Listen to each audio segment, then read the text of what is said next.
नमस्कार, मैं हूं आपके साथ श्वेता झा। शाम के 7 बज चुके हैं और 7 गुड न्यूज के साथ हम हाजिर हैं। तो हम आपको आज के 7 गुड न्यूज बताएंगे, लेकिन सबसे पहले बात आज की सबसे बड़ी गुड न्यूज की करेंगे। आज पूरी दुनिया समंदर की लहरों से लेकर आसमान तक भारतीय सेना के शौर्य और पराक्रम की झलक देख रही है। दुनिया की सबसे शक्तिशाली सेनाओं में से एक भारतीय नौसेना की आज वर्षगांठ है। ऐसे में हमारी आज की जो पहली गुड न्यूज है वो इसी से जुड़ी हुई है। तो आपको बता दें, समंदर में जल प्रहरियों के अदम्य ताकत को सलाम। जी हां, आज नौसेना दिवस है। देश अपने जल प्रहरियों के अदम्य साहस को सलाम कर रहा है। इस अवसर पर प्रधानमंत्री नरेंद्र मोदी ने सोशल मीडिया पर एक वीडियो शेयर किया और देशवासियों को नौसेना दिवस की शुभकामनाएं दी।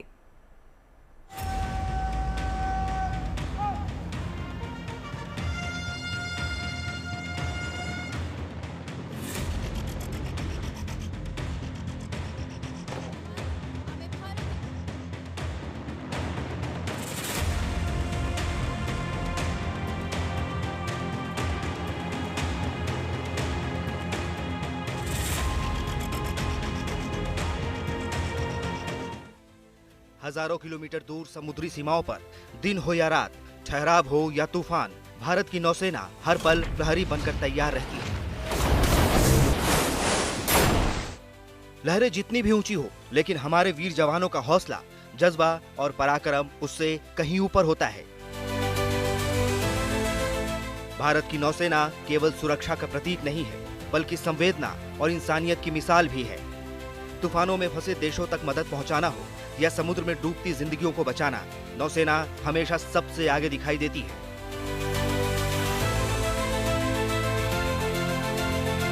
हिंद की समुद्री ताकत देखकर हर भारतीय का सीना गर्व से चौड़ा हो जाता है। और आज वो दिन है जिसका नौसेना के जवानों के साथ साथ पूरे देश को बेसब्री से इंतजार रहता है। आज है नौसेना दिवस, वो दिन जो नौसेना के पराक्रम को इतिहास के पन्नों में सदा के लिए दर्ज करा चुका है।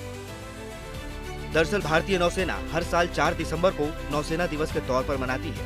1971 में भारत पाकिस्तान के बीच युद्ध हुआ था, जिसमें ऑपरेशन चंगेज खान के जवाब में नौसेना ने ऑपरेशन ट्राइडेंट चलाया था और बिना किसी नुकसान के जीत हासिल की थी। तभी से हर साल 4 दिसंबर के दिन नौसेना नेवी डे मनाती आ रही है। ये दिन भारतीय नौसेना की वीरता, समर्पण और देश की समुद्री सीमाओं की रक्षा में उसकी भूमिका को सम्मानित करने के लिए मनाया जाता है। यही वजह है कि इस खास मौके पर नेवी की तरफ से सोशल मीडिया एक्स पर एक वीडियो शेयर किया गया, जिसमें नौसेना की शक्ति, साहस और राष्ट्र के प्रति समर्पण को दिखाया गया है। दुश्मन के लिए हम तैयार हैं, हरदम तैयार है, बिल्कुल तैयार है, जी जान से तैयार है, इसीलिए तो हम लहरों के पहरेदार हैं। वहीं नौसेना दिवस समारोह पर भारतीय नौसेना ने अपनी समुद्री शक्ति और बहुक्षेत्रीय युद्ध क्षमताओं का प्रदर्शन किया, जहां राष्ट्रपति द्रौपदी मुर्मू भी शामिल हुई। और केरल के समुद्री तट पर नौसेना ने हिंद की समुद्री ताकत का प्रदर्शन किया। इस साल स्वदेशी विमान वाहक पोत INS विक्रांत, एक पनडुब्बी, 4 नौकाएं और लड़ाकू जेट, निगरानी विमान और हेलीकॉप्टर सहित 32 विमान और 19 प्रमुख युद्ध पोत अभियान का हिस्सा रहे। We were happy to sign the contract for 26 Rafale aircraft on 25th of April. This contract includes, of course, performance-based logistics for 5 years, and we hope to get the first set of 4 in 2029. We also signed a contract for the NMDA, National Maritime Domain Awareness Project. We are very proud of it. मौका भारतीय नौसेना दिवस का है, तो PM Modi और गृह मंत्री अमित शाह समेत सभी बड़े नेताओं ने नौसेना को शुभकामनाएं दी। हिंद की ताकत को और बढ़ाने के लक्ष्य तक पहुंचने के लिए भारतीय नौसेना को मॉडर्नाइज करने का सिलसिला तूफानी रफ्तार से आगे बढ़ रहा है, क्योंकि भारत 3 ओर से समंदर से घिरा है। इसीलिए सरहदों की सुरक्षा की सबसे ज्यादा जिम्मेदारी नौसेना पर ही है और नौसेना इस चुनौती को अच्छे तरीके से निभाने में अब तक सक्षम रहा है। दिल्ली से शिवानी शर्मा के साथ bureau report, good news today. और चलिए अब आपको लिए चलते हैं भोपाल, जहां पर कश्मीर की शिकारा ने सैलानियों का दिल जीत लिया है। जी हां, आज हमारी जो अगली यानी कि जो दूसरी गुड न्यूज है वो है कश्मीर के बाद भोपाल में भी डल झील का आनंद। दरअसल भोपाल की अपर लेक, जिसे लोग बड़ा तालाब भी कहते हैं, पहली बार यहां पर शिकारा राइड शुरू हुआ है, जिसका उद्घाटन खुद CM मोहन यादव ने किया। भोपाल में शिकारा आने से शहर के पर्यटन को एक नई पहचान मिल गई है।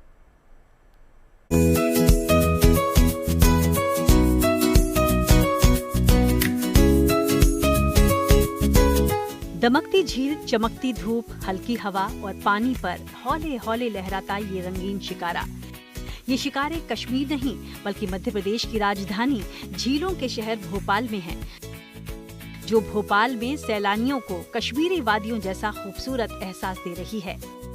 शिकारों पर शानदार सैर का मजा लेने के लिए अब आपको कश्मीर जाने की जरूरत नहीं है। सैलानियों को अब मध्य प्रदेश की राजधानी भोपाल में भी इन शिकारों पर घूमने का आनंद मिलने वाला है। शिकारा यानी एक तरह की खास नाव जो अक्सर आपने बॉलीवुड फिल्मों में देखी होगी, या अगर कभी आप श्रीनगर की डल झील गए होंगे तो आपने देखा होगा कि एक विशेष नाव होती है जो कि वहाँ पर्यटन का और आय का एक प्रमुख साधन है श्रीनगर में। वही शिकारा नाव अब आपको भोपाल में भी देखने को मिलेंगी। करीब मध्य प्रदेश के मुख्यमंत्री मोहन यादव ने भोपाल की बड़ी झील में 20 शिकारा नावों का धूमधाम से उद्घाटन किया और खुद भी शिकारा पर सवार होकर झील की सैर की। सीएम ने उम्मीद जताई कि इसके जरिए यहां पर्यटन के साथ साथ स्थानीय रोजगार और दूसरी गतिविधियों को भी बढ़ावा मिलेगा। आज हमारे बड़े तालाब, हमारी प्रदेश की सबसे बेहतरीन झील डल झील की तर्ज पर न केवल यहाँ पर्यटकों की दृष्टि से शिकारों का, बल्कि कश्मीर की तरह यहाँ सब्जी, कपड़े, मृग नयनी के माध्यम से हमारी स्वदेशी का प्रोत्साहन, जैविक सभी प्रकार की वस्तुओं का विक्रय, ऐसे कई प्रकार की सौगातों के साथ ही पर्यटन का नया केंद्र के रूप में पर्यटन विकास मंत्रालय द्वारा ये नई सौगात दी गई। मेरी अपनी ओर से बधाई। भोपाल में हर एक शिकारे में 4 लोग एक साथ बैठ पाएंगे और इसके जरिए सैर करते हुए झील के खूबसूरत माहौल का लुत्फ उठा सकेंगे। वहीं यहाँ ऐसे शिकारे भी मौजूद हैं जिनमें शाही अंदाज में पांव फैलाकर मसनद के सहारे बैठने और लेटने की व्यवस्था की गई है। एक शिकारा जिस चीज़ के लिए सबसे ज़्यादा मशहूर होता है वो इस तरीके की जो सिटिंग व्यवस्था होती है। यहाँ पे अगर आप चाहें तो आराम से इस शिकारा नाव में आप अपना पैर फैला करके बैठ सकते हैं और आराम से बिल्कुल लेट करके आप सुविधाजनक स्थिति में आप शिकारा नाव के ज़रिए भोपाल की इस मशहूर बड़ी झील में घूम सकते हैं आप। असल में भोपाल की ये बड़ी झील पर्यटन के लिहाज से बेहद मुफीद है। यहाँ शिकारा पर खाने पीने से लेकर शॉपिंग की भी व्यवस्था है, यानी मनमोहक और सुंदर नज़ारों के साथ यहाँ पर प्रदेश के प्रसिद्ध नाश्ते पोहा जलेबी का आनंद भी लिया जा सकता है। यानी अब सैलानियों को भोपाल में ही शिकारे पर सैर का वैसा ही अनुभव हासिल हो सकता है जिसके लिए उन्हें दूर कश्मीर जाना पड़ता है। खास बात यह है कि इस शिकारे से न केवल खूबसूरत नज़ारों का दीदार किया जा सकेगा बल्कि इससे स्थानीय लोगों के लिए रोजगार भी मिल सकेगा। भोपाल से रवीश पाल सिंह के साथ bureau report, good news today. Sabarmati नदी के किनारे 7 दिसंबर को बीएपीएस का भव्य प्रमुख वर्णी अमृत महोत्सव का आयोजन किया जा रहा है। इस मौके पर रिवर फ्रंट पर भव्य तैयारियां की जा रही हैं। ऐसे में हमारी अगली यानी कि जो तीसरी गुड न्यूज है वो इसी से जुड़ी है।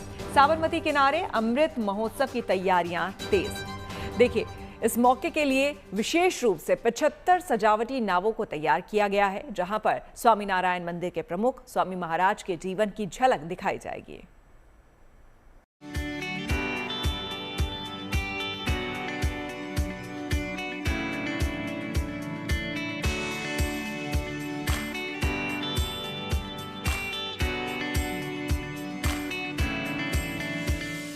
अहमदाबाद में साबरमती रिवर फ्रंट पर सजे धजे ये नाव यहाँ किसी खास कार्यक्रम का इशारा कर रहे हैं और ये खास मौका है प्रमुख वर्णी अमृत महोत्सव कार्यक्रम का। दरअसल 49 वासी अक्षर पुरुषोत्तम स्वामीनारायण यानी कि बैप संस्था के प्रमुख स्वामी महाराज के अध्यक्ष बनने के 75 वर्ष पूरे होने पर स्वामीनारायण संस्था अहमदाबाद की साबरमती रिवर फ्रंट सेंटर में एक खास कार्यक्रम का आयोजन करने जा रही है। 7 दिसंबर को एक विशेष सांस्कृतिक कार्यक्रम के माध्यम से उनकी जयंती पर उन्हें श्रद्धांजलि दी जाएगी। इसके तहत साबरमती नदी में सजावट, रोशनी बिखेरने वाली 75 तैरती हुई नावें रखी जाएंगी। ये नावें सरदार ब्रिज और एलिस ब्रिज के बीच रखी जाएंगी। इन तैरती नावों को 100 संत और 1000 स्वयंसेवक दिन रात तैयार करने में जुटे हैं। मुख्य अवसर है वो ये है कि प्रमुख स्वामी महाराज जब जिनको उनको प्रमुख बनाया गया BAPS का, उसके 75 साल हो रहे हैं और वो 75 साल की जो है वो सेलिब्रेशन भव्य तरीके से यहाँ पे किया जाएगा। जिस तरह से इनके 75 कोट हैं, वो जो उनके गुण थे उस गुण को दिखाने की कोशिश की गई और वो किस तरह से दिखेंगे तो उसके लिए साबरमती रिवर फ्रंट का जो है वो जो रिवर फ्रंट है उसका उपयोग किया गया है। रिवर फ्रंट में इस तरह से सारी बोट्स जो हैं वो फ्लोट करेंगी और उसके ऊपर उनके जो सारे गुण हैं वो दर्शाए गए हैं। साबरमती रिवर इवेंट सेंटर में 7 दिसंबर को होने वाले इस भव्य कार्यक्रम में केंद्रीय गृह मंत्री अमित शाह समेत 300 से अधिक संत शामिल होंगे। रिवर फ्रंट पर होने वाले कार्यक्रम में केवल आमंत्रित लोगों को ही शामिल होने की अनुमति होगी, जिससे शहर के विभिन्न हिस्सों से लगभग 50,000 चुनिंदा लोग इस भव्य कार्यक्रम को देखने के लिए साबरमती रिवर फ्रंट पर पहुंचेंगे।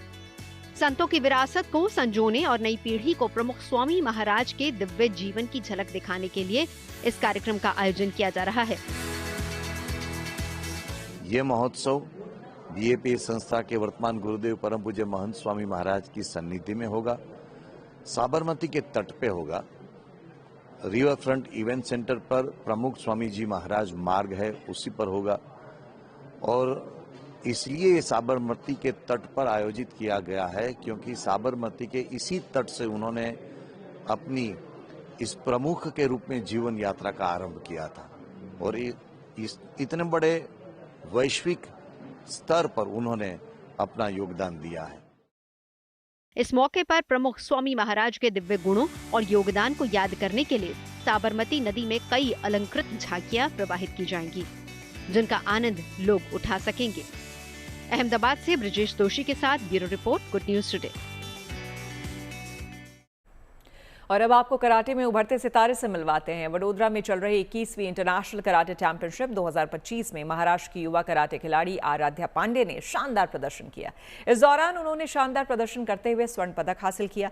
ऐसे में हमारी अगली यानी कि जो चौथी गुड न्यूज है वो है महाराष्ट्र की आराध्या बनी देश की नई कराटे किड।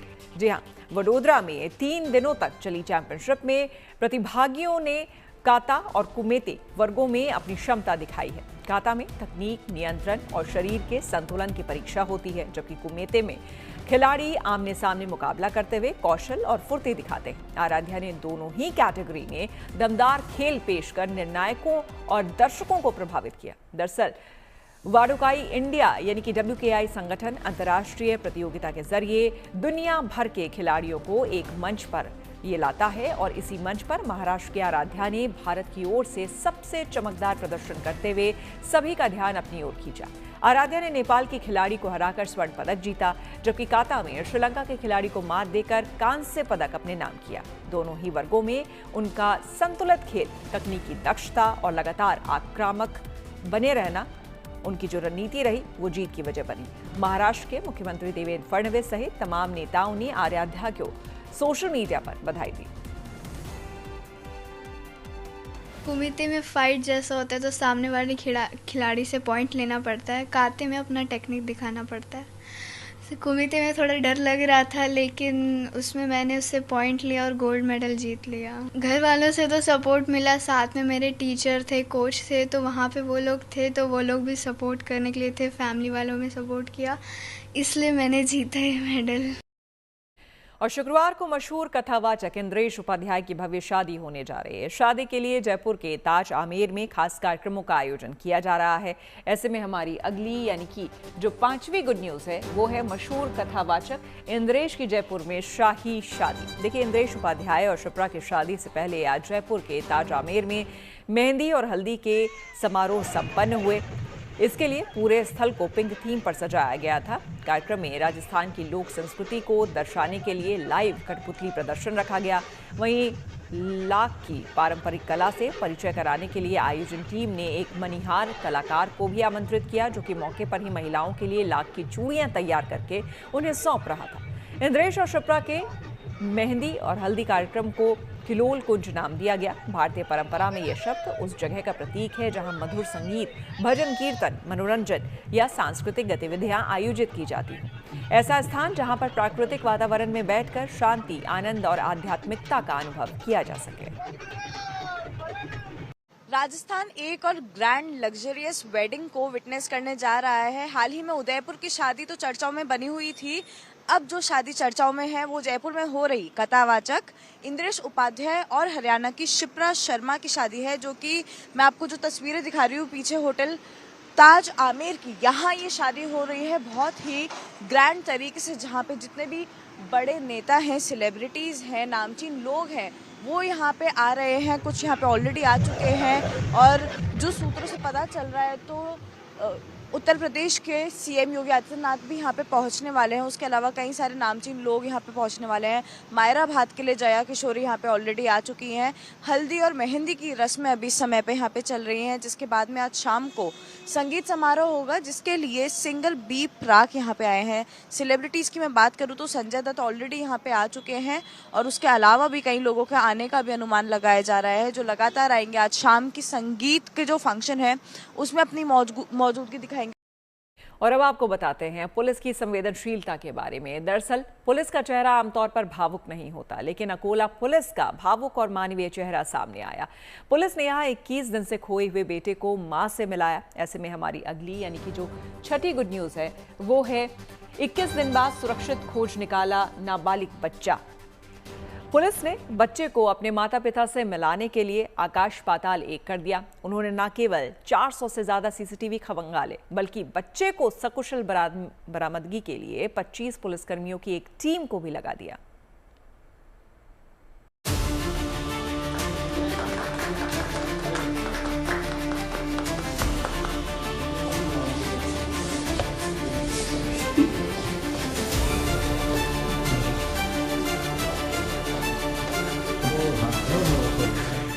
इक्कीस दिन से जो बेटा लापता था, जब सामने आया तो मां ने अपने जिगर के टुकड़े को गले से लगा लिया। मां और बेटे दोनों की आंखों में आंसू थे।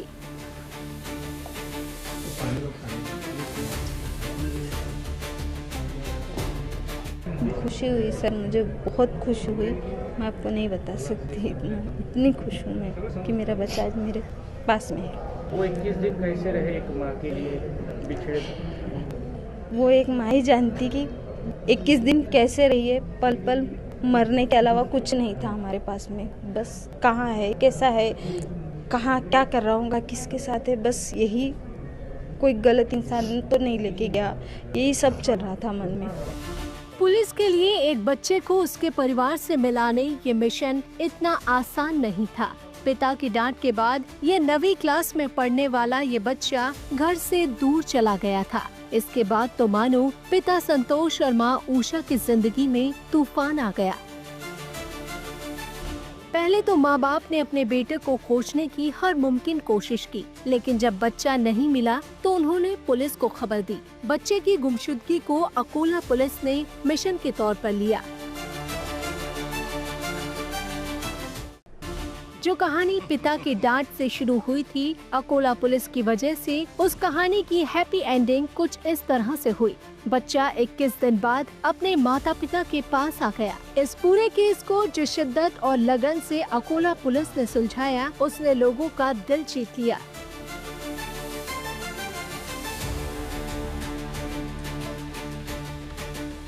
पुलिस ने वो काम कर दिया कि 21 दिन बाद एक माँ को बिछड़े बच्चे से मिला दिया, और माँ के और उसके पिता के नहीं तो पूरे ये दल के आंखों में आंसू नजर आ रहे थे। ऐसे में पुलिस का एक काम अब अकोला नहीं तो इस पूरे डिटेक्शन की चर्चाएं महाराष्ट्र तक पहुंच गई है। Dhananjay Sable, good news today, Akola. और अब आपको लिए चलते हैं गुजरात के कच्छ, जहां पर प्रकृति अपने ही रंगों से चौंका देती है। जिस मैदान को हम सफेद नमक की चादर के लिए जानते हैं, आज वही इलाका एक नए चमत्कार का घर बन गया है। सुबह की हल्की रोशनी, हवा में घुलता गुलाबी रंग और आसमान तक फैलती लाखों फ्लैमिंगो की उड़ान। हमारी आज की अगली यानी कि 7वीं और आखिरी गुड न्यूज है गुजरात के कच्छ में फ्लैमिंगो का हैरत अंगेज नजारा। देखिए, कच्छ में नमक के पानी की झीलें अब फ्लामिंगो से गुलजार हो गई हैं। सुबह की हल्की रोशनी जब पानी पर पड़ती है तो इन फ्लामिंगो के पंखों से पूरा आसमान सजा नजर आता है। कच्छ में जब लाखों की संख्या में फ्लामिंगो एक साथ उड़ान भरते हैं तो रेगिस्तानी जमीन में नए रंग भर जाते हैं। खडीर से सांतलपुर की ओर जाती सड़क इन दिनों जादुई रास्ते जैसी दिखाई दे रही है। आम्रापार और लुद्रानी के बीच फैले शांत मैदान में 4 लाख से ज्यादा फ्लैमिंगो एक विशाल समुदाय बनाकर बसे हुए हैं। पर्यटक गाड़ियां रोककर घंटों ये नजारा देखते रहते हैं।